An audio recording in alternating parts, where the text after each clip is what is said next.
이른바 가짜뉴스가 대선 전국에도 악영향을 미치고 있습니다. 경찰이 주요 선거 범죄로 규정하고 집중 단속에 나섰습니다. 달구시가 교통사고 도시라는 오명을 벗기 위해 대대적인 교통환경 개선에 나섰습니다. 자동차 제한 속도도 더 낮추기로 했습니다. 국가 잘못으로 36년 만에 무죄 선고를 받았지만 이해할 수 없는 지연 손해금 기산 시기 때문에 피해자를 2번 올리고 있습니다. 경상북도 상당수 읍면 지역에서 밤 시간이나 휴일에 의약품을 구입할 수 없는 것으로 나타났습니다. 여러분 안녕하십니까? 3월 17일 금요일 아침 대구 MBC 뉴스투데이입니다. 날이 갈수록 포근해지고 있습니다. 다음 주 초반까지는 평년보다 기온이 높겠습니다. 하지만 여전히 일교차가 크겠고 공기가 한때 탁해질 수 있겠습니다. 자세한 날씨 소식 이시정 기상캐스터입니다. 네, 오늘은 미세먼지와 큰 일교차 이 두 가지만 염두에 두신다면 포근한 봄 날씨 만끽하기 좋겠습니다. 대구의 현재 기온 2.7도 가리키고 있고요. 한낮에는 17도로 어제보다 3도가량 더 올라서 포근하겠습니다. 하늘도 내내 맑겠는데요. 다만 오전까지는 미세먼지 농도가 일시적으로 나쁨 단계까지 오를 수 있어서 호흡기 약하신 분들은 유의하셔야겠습니다. 갈수록 봄 기온은 더 짙어지겠습니다. 내일 대구의 아침 기온은 영상 5도로 출발하겠고 모레 일요일 낮 기온은 19도까지 올라 4월 초순의 평년 기온을 보이겠습니다. 날씨 정보였습니다. 지난 미국 대선에서 큰 영향력을 발휘한 이른바 가짜뉴스가 우리 대선 전국에도 악영향을 미치고 있습니다. 경찰이 주요 선거 범죄로 규정하고 집중 단속에 나섰습니다. 도성진 기자가 보도합니다. 미국 방송인 ABC 뉴스와 비슷하게 만들어놨지만 전혀 상관없는 가짜뉴스 홈페이지입니다. 지난 미 대선 때 주로 트럼프 진영에 유리한 뉴스를 쏟아냈습니다. 프란체스코 교황이 트럼프 지지를 발표했다는 가짜뉴스는 페이스북에서 96만 건의 반응을 불러일으켰습니다. 힐러리 클린턴이 테러 단체에 무기를 판매한 것으로 드러났다는 기사도 엄청난 반향을 일으키며 진실처럼 유통됐습니다. 정치적 선동을 목적으로 자극적인 소재를 다루는 가짜뉴스는 SNS가 주요 확산 경로입니다. 실제로 미 대선 기간 페이스북 상위 20개 대선 기사의 이용자 참여도를 분석해보니 가짜뉴스의 영향력이 주요 전통 미디어 뉴스를 추월했습니다. 우리나라에도 대통령 탄핵 정국 동안 가짜뉴스가 기승을 부리면서 세대 간 이념 간 갈등을 격화시킨 것으로 분석되고 있습니다. 무엇보다 조기 대선이 확정되면서 촉박한 선거 일정에서 상당한 영향력을 발휘할 것이란 우려가 제기되고 있습니다. 시민들이 아주 말하자면 사소한 그런 가짜 뉴스에도 굉장히 여론에 말하자면 큰 영향을 있게 됩니다. 그래서 판단에 엄청난 말하자면 이제 편향으로 작용하고 그래서 궁극적으로는 이 공론화 자체를 왜곡시키는 그런 악영향이 있다고 볼 수 있습니다. 선거사범 수사상황실을 설치하고 대선 감시체제에 들어간 경찰도 이 부분에 집중하고 있습니다. 사회적으로 문제시되고 있는 가짜 뉴스나 인터넷상 후보자 비방 등 흑색 선전, 그리고 선거 관계자에 대한 폭행, 협박 행위 등 선거폭력, 그리고 사조직을 동원한 불법 선거운동 이 세 개를 3대 선거범죄로 규정하고 집중 단속할 예정입니다. 경찰은 지난 탄핵 정국에서 탄핵 각하 여론이 80%라는 등의 가짜뉴스 40여 건을 적발해 수사하고 있습니다. 하지만 이미 가짜뉴스가 확산된 뒤 사후 적발만으로는 여론 왜곡을 막을 수 없는 만큼 보다 근본적인 대책 마련이 요구되고 있습니다. MBC 뉴스 도성진입니다. 저녁이나 휴일에 몸이 아프면 병원 응급실을 방문하거나 아니면 급한 대로 약을 찾게 되는데요. 경북 도내에는 진료는 물론이고 상비 의약품조차 구입할 수 없는 면 지역이 49곳에 이르는 것으로 나타났습니다. 이상원 기자가 보도합니다. 주민 3,400명이 살고 있는 경산시 남천면. 평일 낮 시간엔 보건소를 찾아 진료를 받을 수 있지만 진통제, 소화제, 감기약 등 상비 의약품을 살 수 있는 곳은 면 전체에 단 한 곳도 없습니다. 평일 저녁 시간이나 휴일에 응급의료 상황이 발생할 경우 진료는 물론 기본적인 의약품조차 구입할 수가 없는 실정입니다. 거동이 힘든 노인들의 불편함은 이만저만이 아닙니다. 약만 좀 주면 되겠는 게 딴 거는 뭐 의학엔 뭔가도 먼저 먹고. 환자가 생기실 때 남은 진통제라도 한 개 먹을 수 있는 그런 시스템이 갖춰지시면 안 좋겠나 싶은.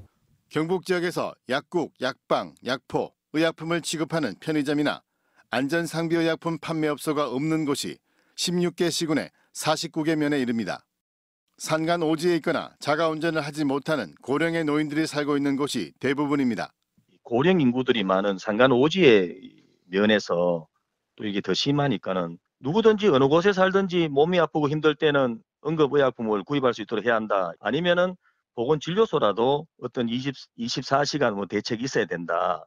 2011년 정부가 약사법을 개정해 일반 의약품을 약국이 아닌 곳에서도 구입할 수 있도록 했지만 상당수 농촌 지역은 여전히 의료 사각지대로 방치되고 있습니다. MBC 뉴스 이상온입니다. 대구시가 5월 6일과 7일에 열기로 했던 컬러풀 대구 페스티벌을 대선 이후인 5월 27일과 28일로 연기하기로 결정했습니다. 또한 5월 8일에 열릴 예정이던 2017 동아시아 문화도시 대구 개막식 역시 일본 교토시와 중국 창사시와의 협의를 통해 5월 12일에 개최하기로 했습니다. 하지만 대구 양령시 한방문화축제와 동성로 축제, 패션 주얼리 위크, 청춘 힙합 페스티벌 등 다른 봄축제는 예정된 일정대로 진행하기로 했습니다. 인민혁명당 재건위원회 사건 아십니까? 이 박정희 정권이 고문으로 조작한 사건임에도 법원이 관련자 8명에게 사형을 선고해서 사법살인이라는 비난을 받아왔죠. 그런데 40년이 지난 지금 이들 사업 피해자들에게 법원이 또다시 큰 상처를 주고 있습니다. 보도에 신병철 기자입니다. 1975년 4월 인민혁명당 재건위원회 조작 사건으로 무기징역을 선고받았던 강창덕 씨. 36년이 흐른 2011년 재심 끝에 무죄를 선고받아 가슴에 맺힌 한은 풀었지만 법원의 이해하기 힘든 판결 때문에 또다시 힘든 나날을 보내고 있습니다. 강 씨에 대한 국가배상을 다룬 소송에서 법원은 1심과 2심에서 무기징역형이 선고된 1975년 이후부터 발생한 35년치의 지연 손해금을 인정했습니다. 그러나 대법원이 이를 뒤집고 2심이 종결된 2009년 11월 이후 기간만 지연 손해금 대상 기간으로 한정한 것입니다. 이에 따라 가해자였던 국가정보원은 강 씨가 가집행으로 미리 지급받았던 12억 여원 가운데 약 6억 8천여만 원을 다시 반환하라는 소송을 내 결국 승소하면서 강 씨는 날벼락을 맞은 것입니다. 너무 억울하고 분해서 이래가 살만 뭐하나 싶고 이래 인생이 짓밟혀가지고 살만 뭐하나 싶어서. 일반 민사 사건의 경우 사건 발생 시점부터 지연 손해금이 적용되는데도 왜 유독 국가가 가해자인 경우 예외를 두는지 납득하기 힘들다는 반응이 법조계에서도 나오고 있습니다. 법률적 논리는 없고 단지 국가니까 국가의 법 체계에서 이루어진 일이니까 그렇다라는 식으로밖에 변명이 안 되는데 국가에서 그런 무지막지한 일을 했으면 개인보다 더 후한 배상을 해줘야 되는 거 아닙니까? 강창덕 씨는 그동안 생활고 때문에 빌린 돈을 갚고 민주화운동 관련 재단에 출연금을 내는 등 배상금을 다 써버려 전세 보증금마저 차압당할 처지에 놓였습니다. 인민혁명당 재건위원회 사건의 피해자와 가족들은 강 씨와 마찬가지로 대부분 감당하기 힘든 빚더미에 올라앉아 또다시 참기 힘든 고통을 당하고 있습니다. MBC 뉴스 신병철입니다.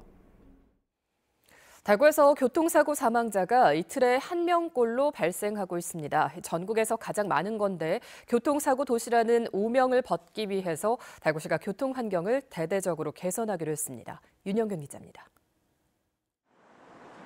아파트 단지와 예식장, 지하철역이 밀집해 있는 대구시 달서구 죽전 내거리입니다. 교차로가 빗딱한 가위 모양이다 오르막 내리막길로 되어 있고 교통섬과 연결되는 횡단보도까지 길어 자주 아찔한 광경이 펼쳐집니다. 이곳에서 지난 2015년에 발생한 교통사고는 모두 46건으로 전국의 교차로 가운데 교통사고가 가장 많이 났습니다. 대구시는 이처럼 교통사고가 잦은 교차로 50곳의 구조를 개선하기 위해 내년까지 100억 원을 투입합니다. 교차로의 특성을 파악해 구조를 바꾸고 차로 조정과 다기능 단속 카메라도 늘립니다.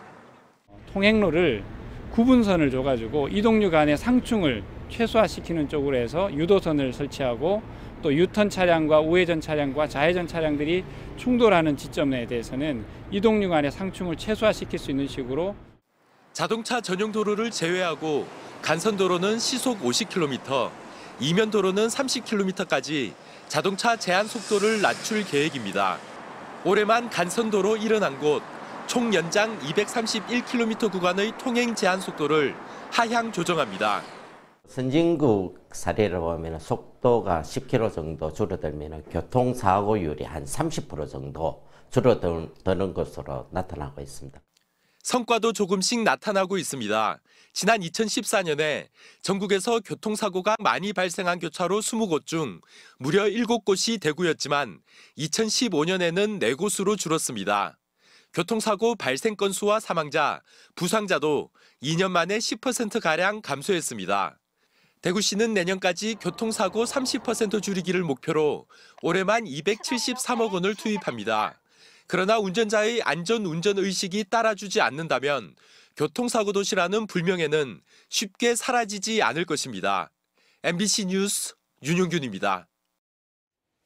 대구시와 경상북도는 오늘 경북도청에서 양시도 주요 간부 공무원이 참석한 가운데 대구 경북 대선 공약 공동과제 협의회를 개최합니다.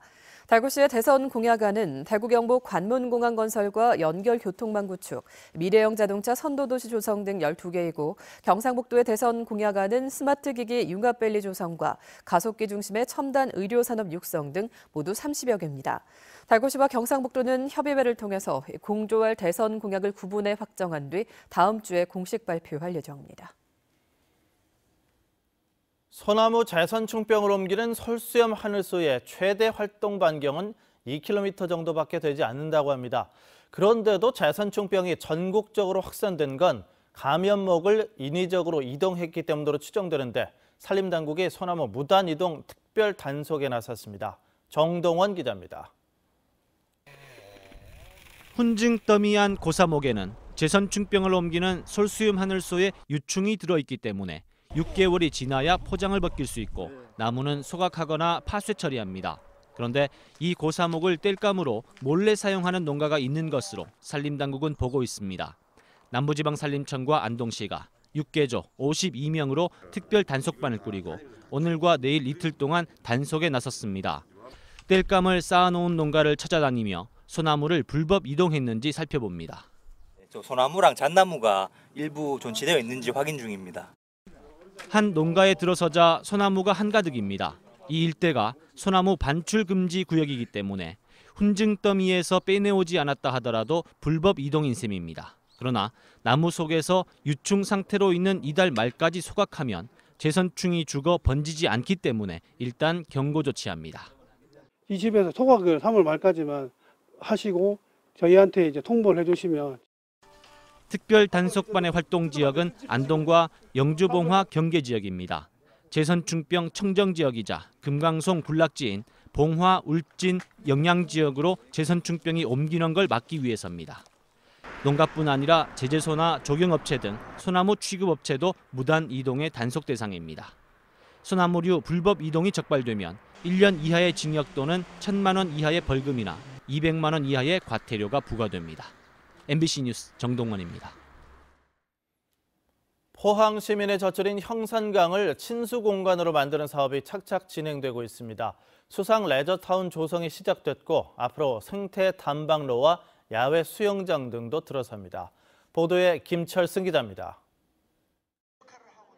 작은 요트가 강바람을 타며 물 위를 떠다니고 제트스키가 신나게 물살을 가르며 유람선이 승객들로 분주합니다. 앞으로 형산강에서는 이런 모습을 자주 볼 수 있게 됩니다. 형산강을 친수 공간으로 조성하는 사업이 속도를 내고 있습니다. 이곳에 수상 레저타운이 들어섭니다.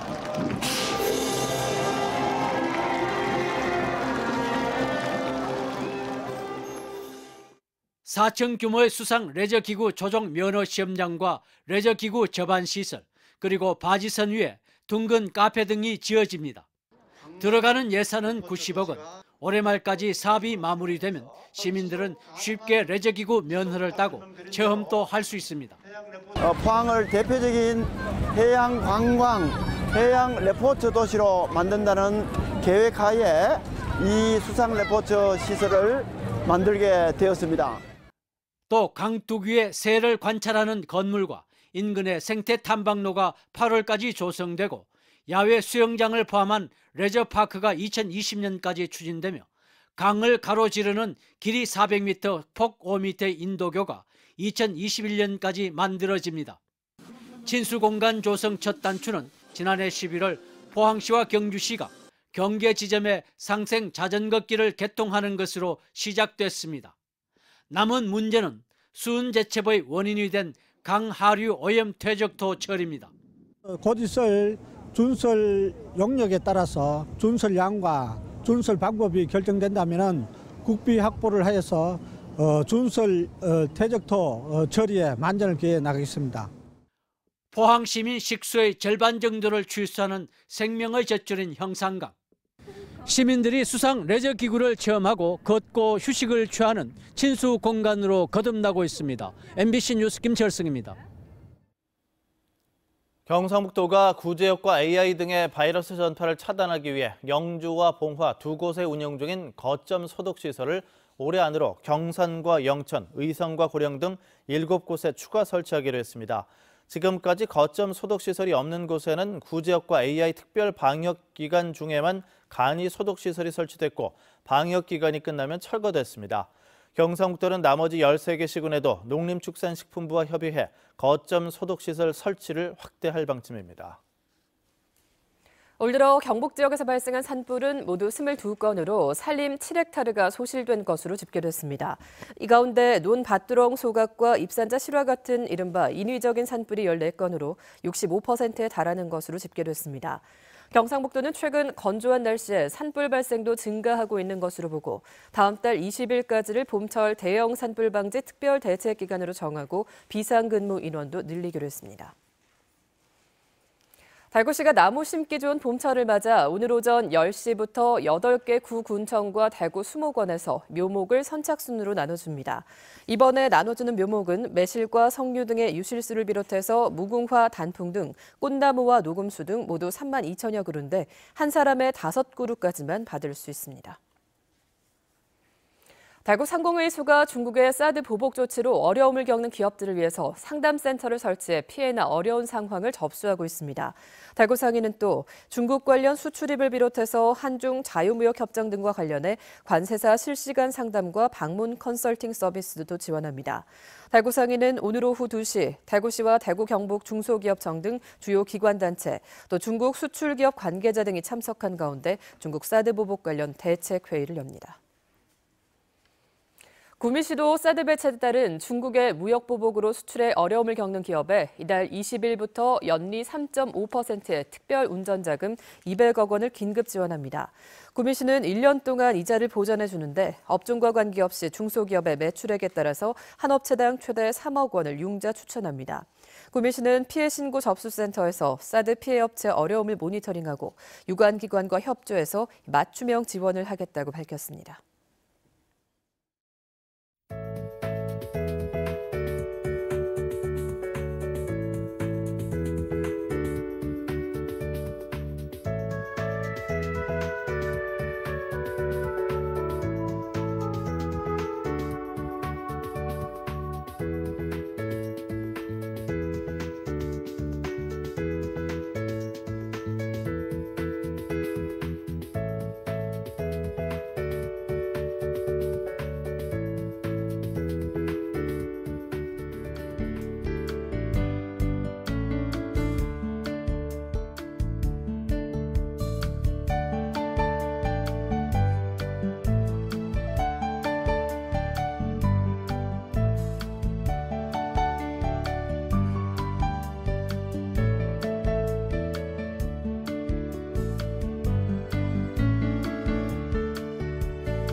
오늘은 미세먼지와 큰 일교차, 이 두 가지만 염두에 두신다면 포근한 봄 날씨 만끽하기 좋겠습니다. 대구의 현재 기온 2.7도 가리키고 있고요. 한낮 기온은 어제보다 3도가량 오른 17도 예상돼 낮 동안 포근하게 보내실 수 있겠습니다. 하늘도 종일 맑겠는데요. 다만 미세먼지 농도가 오전에는 일시적으로 나쁨 단계까지 오를 수 있어서 호흡기 약하신 분들은 유의하셔야겠습니다. 오늘도 계속해서 서해상에 있는 고기압의 영향으로 전국이 맑겠습니다. 자세한 지역별 날씨 알아볼게요. 영천과 청도의 기온이 영하 2도로 시작하는 가운데 낮 기온은 16도를 조금 웃돌겠습니다. 김천의 기온은 영하 5도로 출발해 한낮에 16도까지 오르겠습니다. 안동의 기온은 영하 1도로 어제와 비슷하고요. 낮 기온은 어제보다 2도가량 높겠습니다. 경북 동해안의 낮 최고 기온은 13도에서 17도 분포를 보이겠습니다. 바다의 물결은 잔잔하게 일겠습니다. 내일 전국의 등산지에도 대체로 맑은 가운데 일교차가 크겠습니다. 모레 일요일에는 낮 기온이 19도까지 오르겠습니다. 날씨 정보였습니다.